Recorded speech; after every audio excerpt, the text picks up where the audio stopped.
এই যে শোনো, আমি শাকিব খানের মতো তোমাকে রেখে অন্য কোনো মেয়ের দিকে তাকাবো না, আবার বাপ্পারাজের মতো তোমাকে কখনোই আমার জীবন থেকে হারাতে দিব না। আমি সালমান শাহের মতো সহজেই তোমার মনে জায়গা করে নিতে চাই। তুমি আমাকে আরফিন শুভর মতো বিশ্বাস করতে পারো।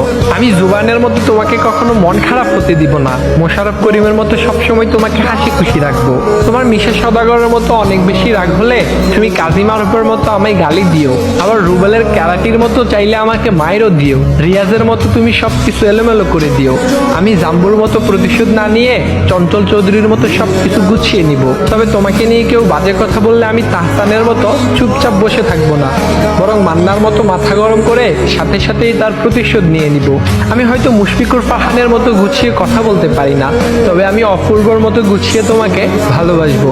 আমি হয়তো সিয়ামের মতো দেখতে অনেক বেশি কিউট না, আবার অনন্ত জলিলের মতো অনেক বড় লোকও না।